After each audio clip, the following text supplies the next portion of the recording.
एक बार गौतम बुद्ध से उनके एक शिष्य ने पूछा, गुरुजी कृपया हमें बताइए कि कर्म क्या है।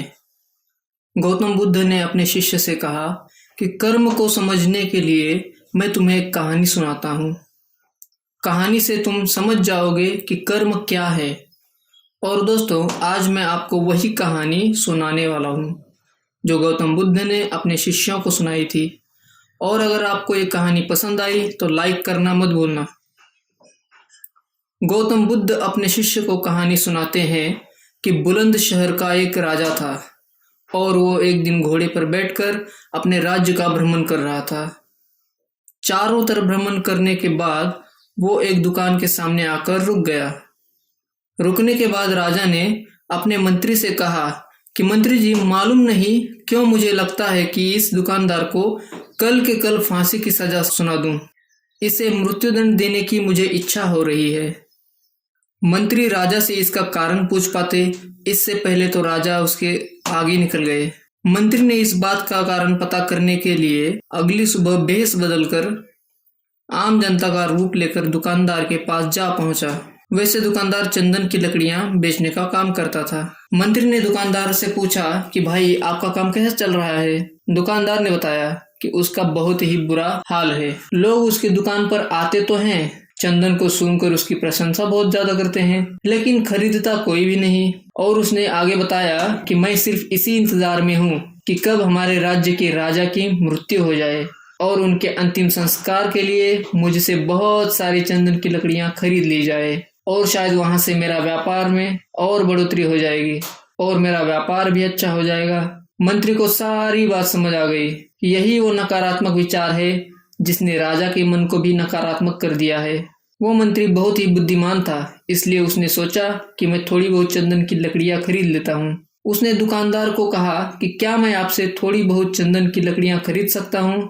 दुकानदार ये सुनकर बहुत ही खुश हो गया। उसने सोचा कि चलो कुछ तो बिका।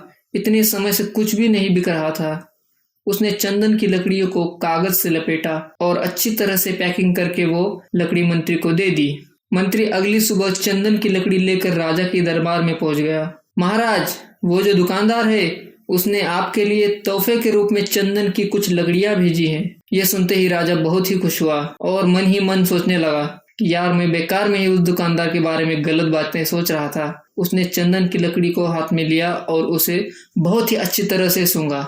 उसमें से बहुत ही अच्छी सुगंध आ रही थी। राजा इससे बहुत ज्यादा खुश हुए और उस राजा ने दुकानदार के लिए मंत्री के हाथों सोने के कुछ सिक्के भिजवा दिए। उसी आम जनता का रूप लेकर मंत्री अगले दिन सोने के सिक्के के साथ दुकानदार के पास पहुंचा। दुकानदार बहुत ही खुश हुआ। उसने सोचा कि मैं राजा के बारे में कितनी गलत बातें सोच रहा था। राजा तो बड़े ही दयालु हैं। और यहीं पर गौतम बुद्ध ने ये कहानी खत्म कर दी। ये कहानी जब खत्म हुई तब गौतम बुद्ध ने अपने शिष्य से पूछा कि अब आप बताइए, कर्म क्या होता है। शिष्यों ने उत्तर देते हुए कहा कि शब्द ही हमारे कर्म हैं। हम जो काम करते हैं वही हमारे कर्म है। जो हमारी भावनाएं हैं वही हमारे कर्म है। गौतम बुद्ध ने सभी शिष्यों के जवाब को सुनने के बाद ये कहा, आपके विचार ही आपके कर्म हैं। अगर आपने अपने विचारों पर नियंत्रण करना सीख लिया तब आप एक महान इंसान बन जाते हैं। इसलिए मैं भी कहना चाहूँगा कि अगर आप अच्छा सोचोगे तो दूसरे लोग भी अपने आप आपके बारे में अच्छा सोचने लगेंगे। और अगर आप चाहें कि गौतम बुद्ध की ये बातें लोगों तक पहुँचे तो इस वीडियो को ज़रूर शेयर कीजिएगा। और ये कहानी पसंद आई तो इस वीडियो को लाइक ज़रूर करिए। धन्यवाद।